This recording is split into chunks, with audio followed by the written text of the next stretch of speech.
pertama ini analisisnya internal ke dalam. Kita bisa menganalisis diri kita, keluarga kita, sekolah kita, organisasi kita, termasuk fosil, bisa menganalisis kehidupan berbangsa, bernegara, dan kondisi umat Islam. Ini strength dan weakness, ini adalah analisis ke dalam, kekuatan, kelemahan. Yang kedua adalah opportunities, peluang, kesempatan, dan threat, yaitu tantangan dan hambatan. Ini kita lihat keluar, ya, di luar diri kita, di luar keluarga kita, di luar organisasi kita, di luar Islam, ya. Ini kita lihat peluang dan tantangan ini. Kita ingin melihat bahwa bagaimana kondisi kita umat Islam. Nanti kita mengkerucut tentunya melihat masjid, ya, sebagai wadah dan sekaligus ibadah bagi kita umat Islam. Apa yang harus kita kembangkan kekuatannya, kita atasi kelemahannya, kita gunakan peluang, dan kita atasi tantangannya. Kekuatan dakwah Islam, ya, yang pertama adalah dakwah Islam memiliki konsep yang komprehensif. Siapa saja yang menjadi penyeru dakwah adalah tidak pernah kekurangan konsep. Karena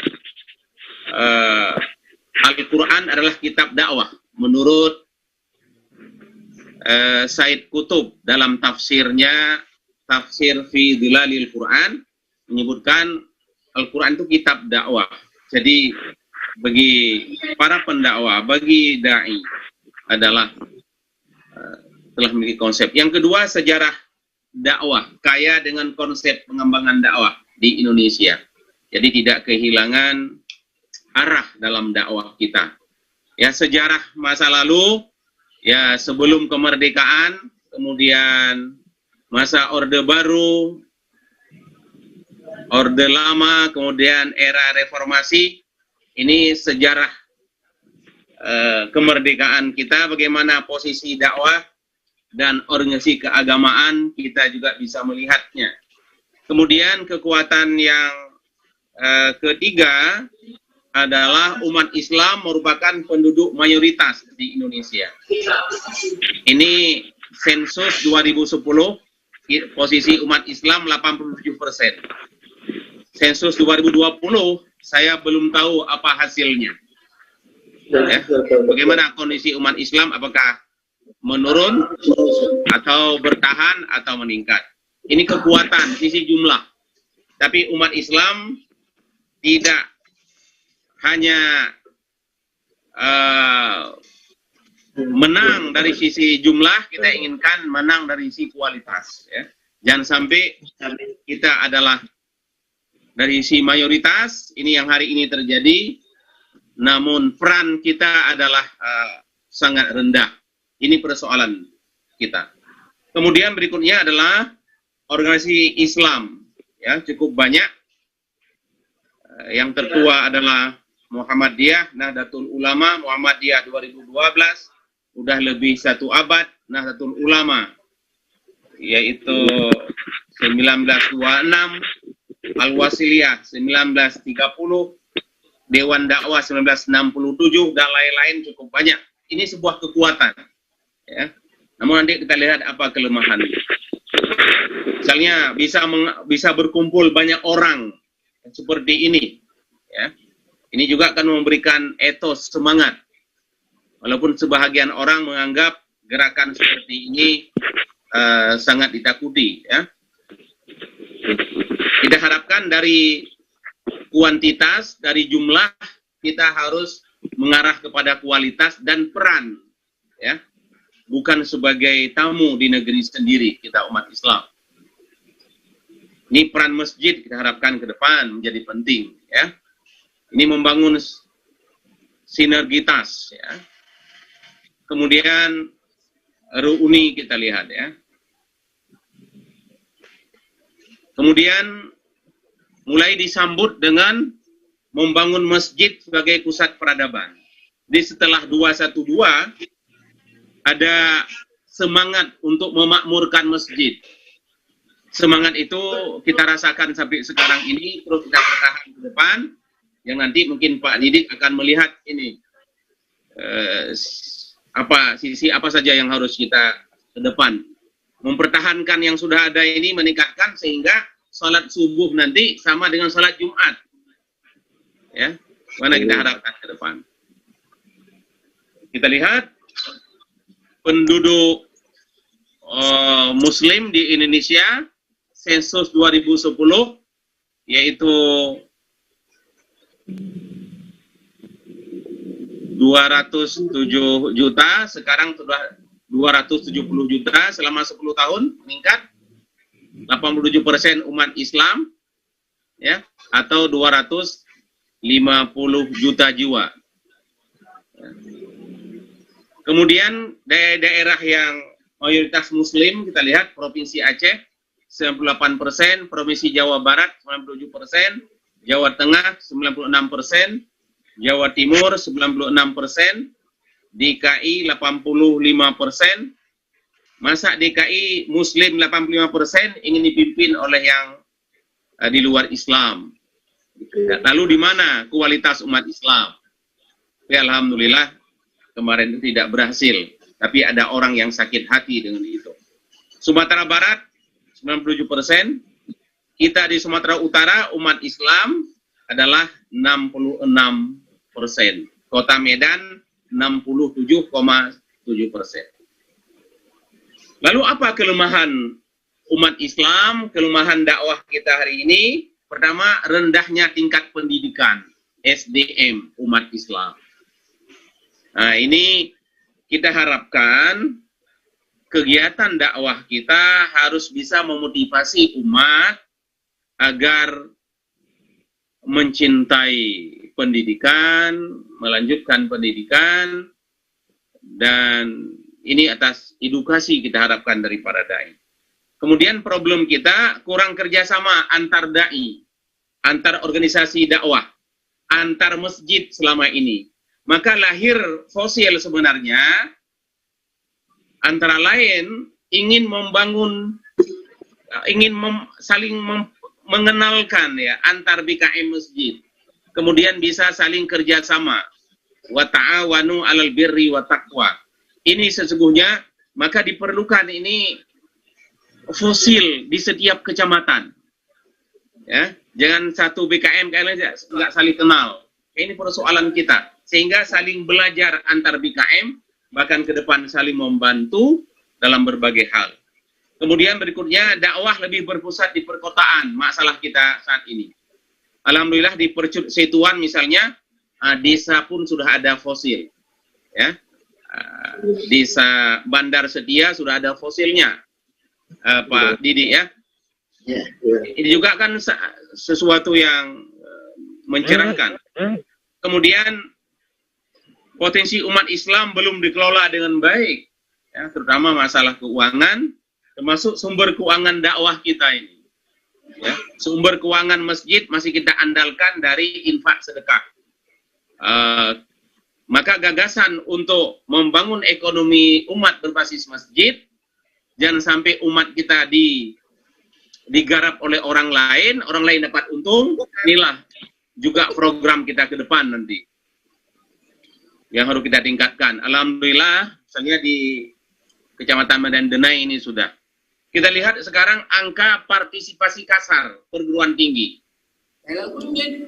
Jadi lulusan SMA atau aliyah yang masuk perguruan tinggi di Indonesia hanya 32%. Artinya apa? Ada 67,5% lagi tamatan aliyah dan SMA tidak melanjutkan ke pendidikan tinggi. Kalau Malaysia 38%, Thailand 51%, Singapura saya dapat dua data, Singapura 78%, kita ambil yang paling rendah 78% mereka tamatan SMA aliyah sudah masuk perguruan tinggi. Oleh sebab itu dalam dakwah ini harus terus didorong ya, agar umat ini bagaimana bisa melanjutkan pendidikan. Lalu apa kelemahan dakwah kita selama ini? Selanjutnya adalah belum ada manajemen pembinaan terhadap mu'alaf. Ini konversi agama dari non-muslim ke Islam, walaupun kita 2 hari ini dikejutkan oleh Ari Wibowo, seorang muslim masuk Islam, seorang muslim masuk agama lain, tapi kita tetap optimis bahwa kalau umat Islam atau orang Islam masuk ke agama lain, itu karena keawamannya terhadap Islam. Tapi kalau orang non-muslim masuk Islam, itu biasanya karena pengetahuannya tentang Islam, atau karena temuan-temuan ilmiah, sehingga mereka masuk Islam.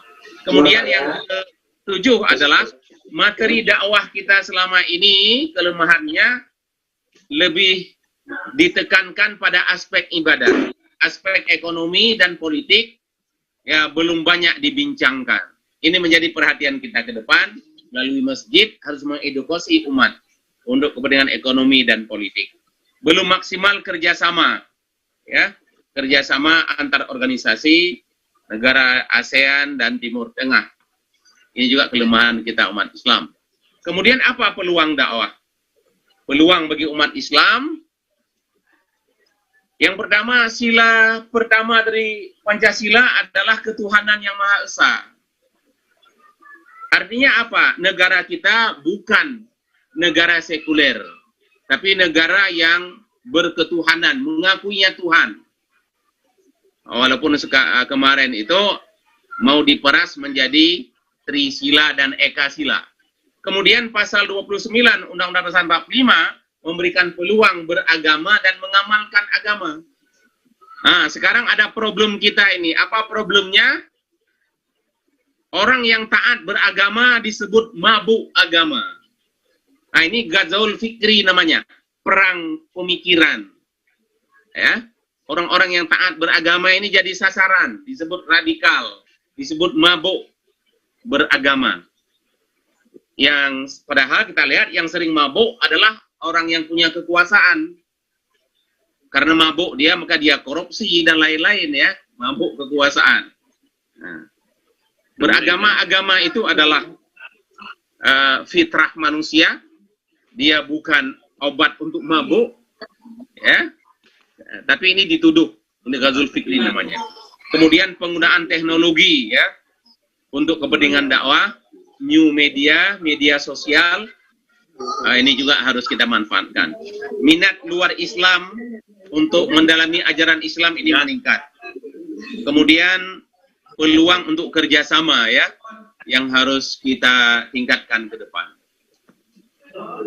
Peluang di perguruan tinggi, di tengah-tengah masyarakat, dan di berbagai segmen ya. Lalu apa tantangan dakwah kita? Kristenisasi dalam berbagai strategi. Ya, kristenisasi dalam berbagai strategi, terutama kepada kaum du'afa kita yang lemah dalam bidang ekonomi, ini menjadi sasaran empuk kristenisasi. Yang kedua, Ghazaul Fikri yang saya sebutkan tadi. Ghazaul Fikri, Ghazwah itu perang. Fikri, perang pemikiran. Nah, ini yang terjadi hari ini, berbagai tuduhan kepada Al-Quran, kepada Nabi, kepada umat Islam, ini terjadi. Maka harus kita jawab. Ya, tantangan-tantangan Ghazul Fikri. Kemudian program pemurtadan, dampak negatif teknologi globalisasi. Globalisasi ini menawarkan dua nilai, rahmat dan laknat. Bagaimana ini para da'i bisa mengingatkan jamaah bahwa anak-anak kita sekarang menggunakan handphone, gadget, dan di sana ada hal yang positif, ada negatif, ada madu dan racun. Jangan sampai racunnya dapat, madunya tak dapat. Ini kan bahaya. Generasi kita ke depan ini, tampaknya teknologi telah menjadi racun, bukan menjadi madu. Ini misalnya Ghazwaul Fikri yang saya sebutkan tadi, perang pemikiran. Ya, aspek biaya, kalau perang fisik mahal, kalau perang pemikiran murah. Jangkauannya, ya kalau perang fisik di front, di medan perang.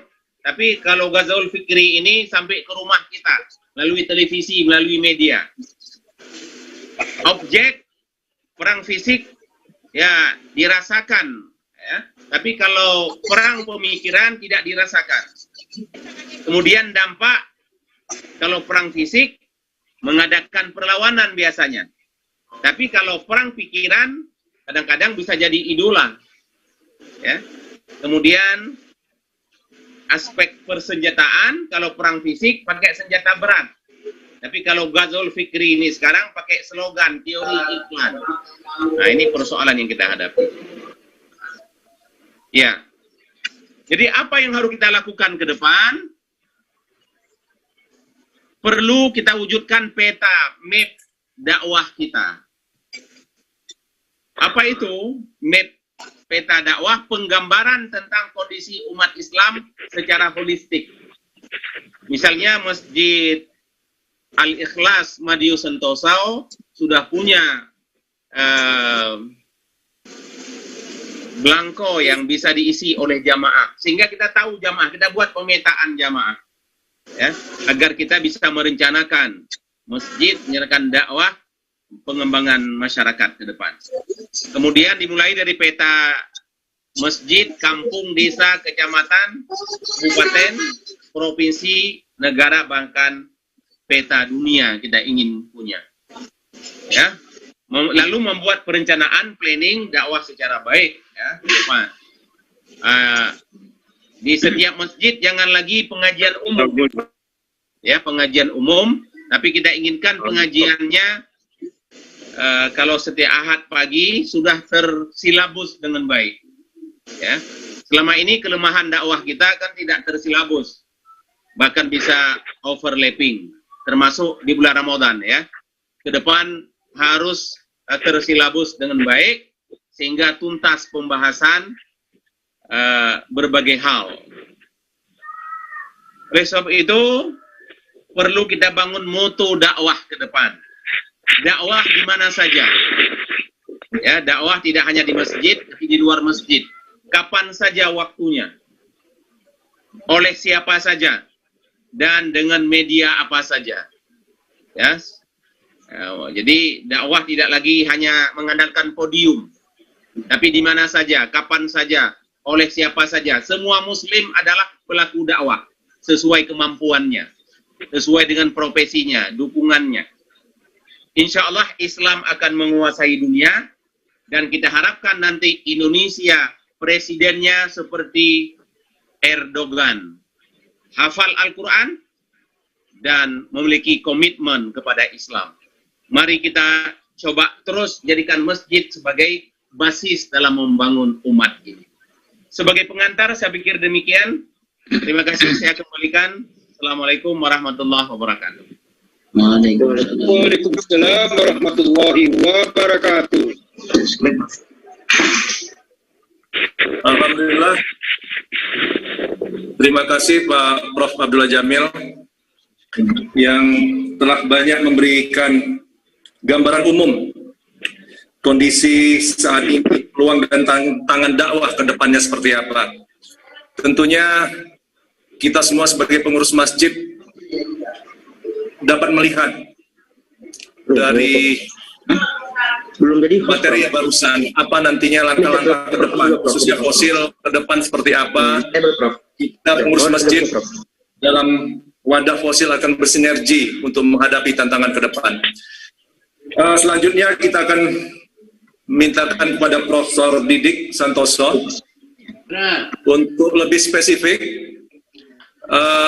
menceritakan kepada kita semua tentang bagaimana fosil BKM, peluang dan tantangan. Tentunya 5 tahun yang telah kita jalani dalam kondisi COVID sekalipun, banyak peluang dan tantangan yang kita hadapi. Insya Allah nanti Pak Didi akan menjelaskan pada kita semua. Pak Didi sudah bisa kita mulai, sudah ready? Ya, sebentar ya, kita. Coba silakan Pak Prof.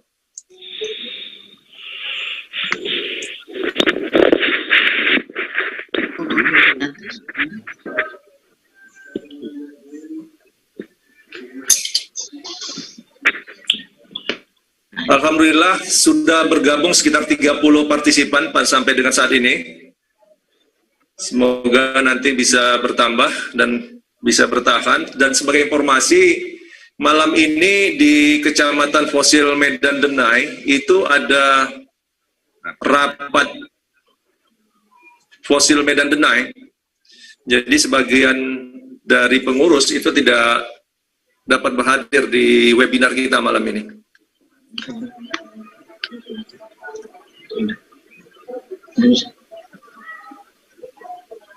Gimana Pak Prof, Didi, sudah bisa kita mulai? Oke. Ya, baik, silakan Pak Prof Didi, waktu dan ruang kami persilakan. Coba, sudah nampak semua? Kira-kira sudah nampak apa kita? Share screen kita? Belum Pak Prof. PowerPoint-nya belum tampil Pak Prof. Iya, PowerPoint-nya itu belum up. Oke.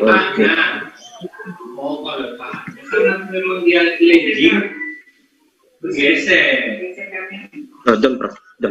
Ya udah, alhamdulillah Prof. Oke, baik. Ya, silakan Pak Prof. Terima kasih. Assalamualaikum warahmatullahi wabarakatuh. Waalaikumsalam warahmatullahi wabarakatuh. Alhamdulillahi rabbil alamin, wassalatu wassalamu ala asyrafil anbiya'i wal mursalin wa ala alihi wa sahbihi ajma'in. Puji syukur, mari kita sama-sama persembahkan kehadirat Allah Subhanahu wa taala. Karena sampai saat ini kita masih diberinya iman dan Islam serta kesehatan dan kesempatan untuk sama-sama bergabung kembali dalam webinar Fosil BKM Kota Medan dan sekitarnya. Kemudian selawat serta salam mari kita sama-sama sampaikan kepada junjungan kita Nabi besar Muhammad SAW beserta keluarga dan sahabatnya, dengan harapan kita akan mendapat syafaat daripadanya di hari kemudian kelak. Amin, amin ya rabbal alamin. Pertama yang saya hormati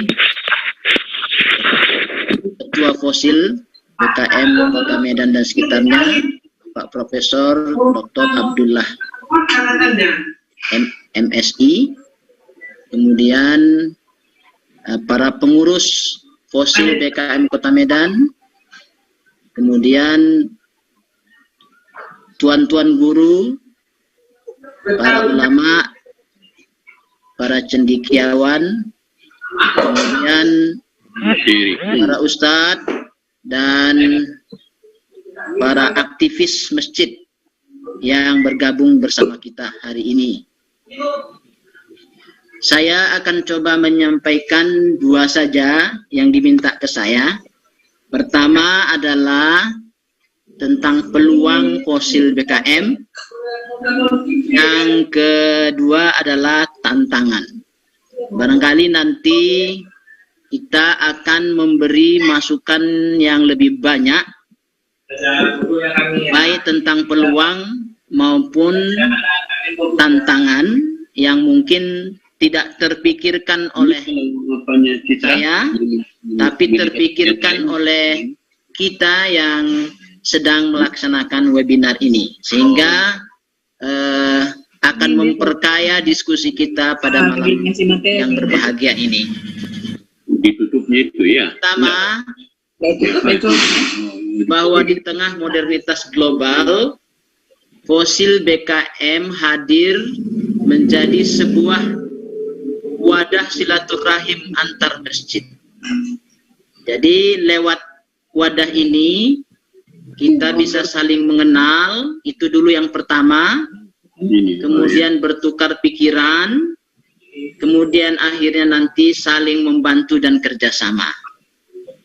Nah, yang pertama ini sangat penting kita wujudkan terdahulu, karena dengan silaturahim kita dapat mengembangkan ya rencana-rencana kita ke arah yang lebih besar. Jadi sebelum mengarah program-program yang begitu besar lagi, kita mulai dengan program yang sederhana, yakni silaturahim. Yang kedua, bahwa peluang yang kita miliki adalah bahwa Fosil BKM itu bukan wadah untuk membina masjid yang belum berkembang. Jadi saat ini, terutama kita di Kota Medan, ya, banyak masjid dan mushola yang belum terbina dengan baik. Maka lewat Fosil BKM kita akan dapat menjamah mereka. Walaupun nanti di sudut manapun dia, nah ini bisa kita jamah. Ya. Kita bisa bina sehingga nanti dia bisa berkembang. Kemudian yang ketiga, bahwa Fosil BKM ini bisa membesarkan syiar Islam kita. Ya, terbukti dari beberapa kegiatan yang pernah kita lakukan bahwa syiar Islam semakin besar. Yang selanjutnya adalah bahwa Fosil BKM ini dapat menggalang kekuatan umat. Ya, seperti pendidikan, ekonomi, sosial, politik, budaya. Nah, masjid ke depan kita harapkan menjadi pusat pendidikan. Nah, jadi masjid harus punya sekolah, gitu ya. Nah, masjid harus tempat belajar semua jamaah, baik anak-anak, remaja, kemudian orang tua. Nah, jadi orang tua yang dulu tidak pernah belajar agama, masjid seharusnya menjadi tempat untuk belajar. Ya. Kemudian pusat ekonomi, nah sekarang sudah ada beberapa yang ada di masjid. Salah satunya yang kita bentuk, yang baru kita bentuk itu BKM Mat. Itu di masjid saya kebetulan baru satu BKM Mat yang terrealisir, dan insya Allah ke depan ada BKM Mat yang lain. Kemudian dari segi sosial, kita masjid ke depan kita berharap menjadi pusat untuk membina yatim, fakir, miskin, dan jompo. Kemudian membina anak-anak yang putus sekolah, ya, yang putus sekolah. Kemudian masjid harus ramah terhadap anak, terhadap musafir. Jadi musafir kalau datang seharusnya sudah kita ladeni, kita kasih makan, kita kasih tempat tidur misalnya, itu ke depan begitu. Nah, sehingga siapapun yang datang ke masjid, dia merasa senang, terladeni dengan baik. Kemudian dari segi politik juga, mudah-mudahan dengan bersatunya masjid-masjid kita, ke depan akan terpilihlah pemimpin-pemimpin yang sesuai dengan visi dan misi kita.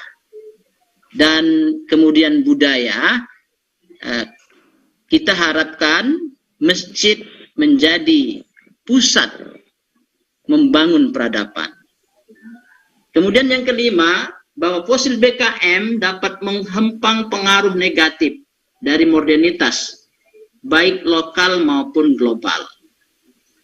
Dan keenam, fosil BKM merupakan wadah untuk membina generasi muda yang saat ini ya generasi muda kita sedang mengalami banyak cobaan dan tantangan yang nanti fosil BKM akan berperan untuk mengembangkan generasi muda.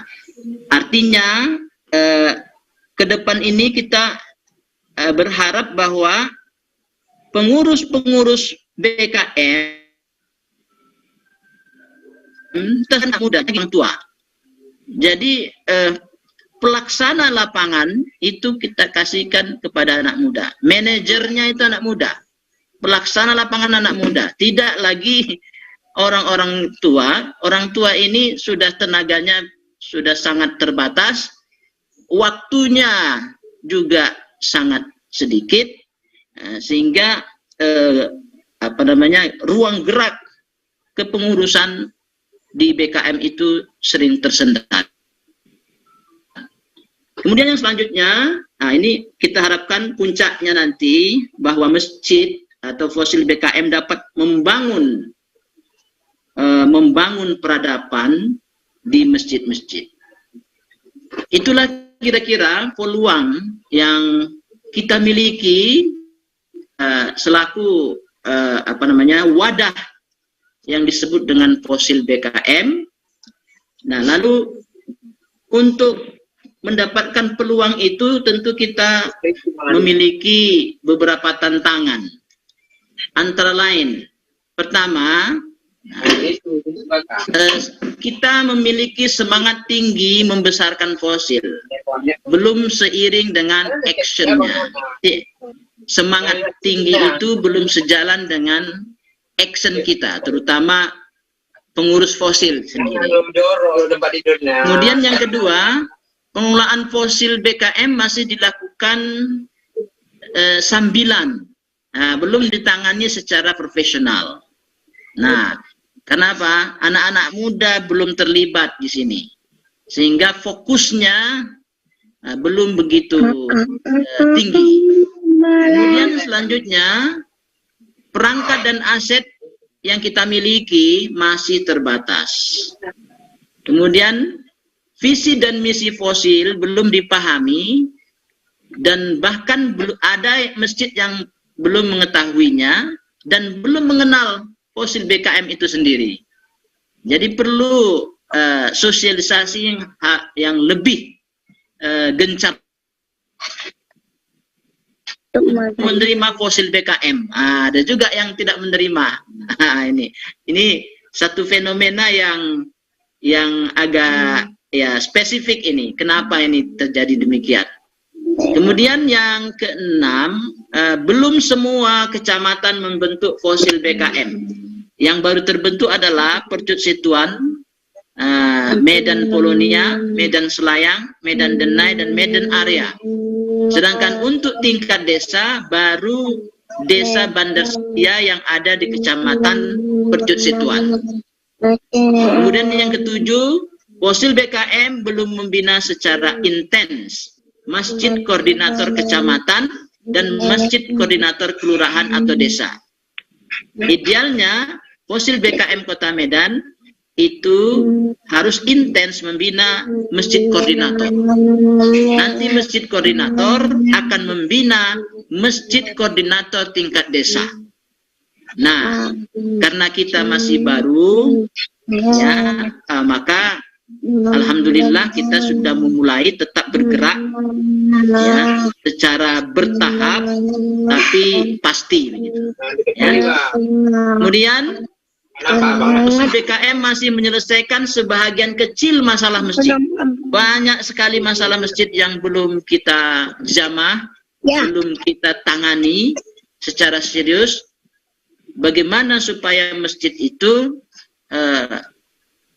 makmur, makmur dan ramah terhadap anak muda, ramah terhadap musafir, dan mensejahterakan jamaahnya. Dan Fosil BKM belum memberi solusi komprehensif terhadap permasalahan yang ada di masjid. Ya, jadi tentu ini hal yang tantangan yang perlu kita selesaikan ke depan. Mudah-mudahan dalam muktamar nanti akan terpilih sebuah kekuatan baru, atau paling tidak akan bertambah kekuatan, karena ini mengurus rumah Allah ini merupakan sebuah tantangan, ya. Tidak semua punya waktu yang cukup, ya, dan serius dalam melaksanakan tugas atau amanah ini. Saya kira itu saja. Terima kasih mungkin atas segala kepercayaannya yang diberikan kepada saya. Lebih dan kurang saya mohon maaf. Assalamualaikum warahmatullahi wabarakatuh. Waalaikumsalam warahmatullahi wabarakatuh. Alhamdulillah, terima kasih Pak Prof. Didik Santoso. Apa yang baru beliau sampaikan berkaitan dengan materi fosil BKM, peluang dan tantangan, ini sudah memberikan gambaran kepada kita apa yang saat ini dihadapi oleh fosil BKM dan tantangan-tantangan seperti apa ke depannya nanti kita menghadapi permasalahan-permasalahan umat, khususnya berkaitan dengan masjid. Untuk sesi selanjutnya, kita Bang Dayat, sebelum saya lanjut Bang Dayat,